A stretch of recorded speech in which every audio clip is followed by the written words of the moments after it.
நான் தான் விருதுபட்டியில் காமாட்சியாய் பிறந்து உங்கள் விருப்பத்தால் காமராசனானவன்.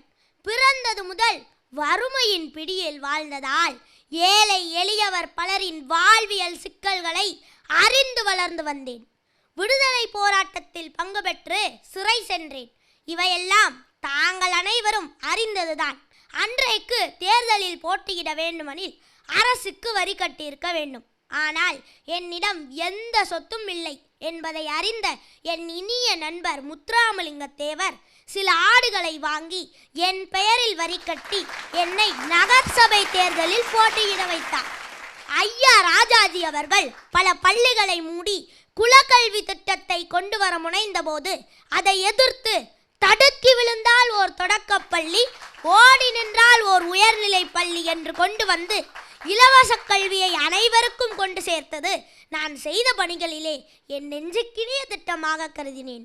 அதை போற்றும் விதமாக தமிழ்நாடு அரசு என் பெயரில் மதுரையில் ஓர் பல்கலைக்கழகத்தை உருவாக்கி நடத்தி கொண்டிருக்கின்றார்கள். நான் பிறந்த நாளான ஜூலை 15 கல்வி வளர்ச்சி நாளாக அறிவித்து பள்ளிகளில் கொண்டாடி வரும் தமிழ்நாடு அரசின் பள்ளி கல்வித்துறைக்கு என் வாழ்த்துக்களை தெரிவிச்சுக்கிறேன். சரிதானுங்களே?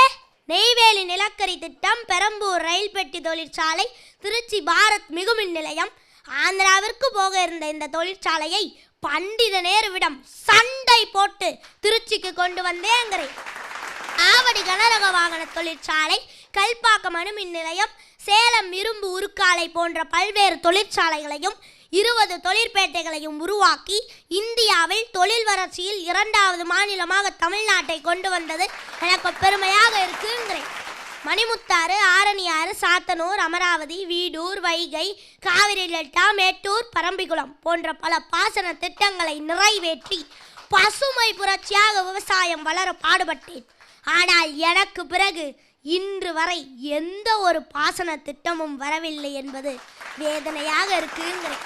ஒரு முறை என் இல்லத்திற்கு சென்ற என் ஆட்சியில் அமைச்சராக இருந்த திரு மஜித் அவர்கள் என்னுடைய தமக்கை தெருக்குழாயில் குடிநீர் பிடித்து பயன்படுத்தியதைக் கண்டு குடிநீர் இணைப்பை என்னுடைய இல்லத்திற்கே இழுக்குமாறு சொல்லி உத்தரவிட்டார். அதை அறிந்த நான் உடனே அவரை அழைத்து, உங்களிடம் யார் குடிநீர் கேட்டு விண்ணப்பித்தது? ஆட்சி அதிகாரத்தை தவறா பயன்படுத்தாதீங்கிறேன். உடனே அந்த இணைப்பை துண்டிச்சிருங்கிறேன். துண்டிச்சிங்கன்னா நீங்க மந்திரி, இல்லைன்னா நீங்க எந்திரிங்கிறேன்.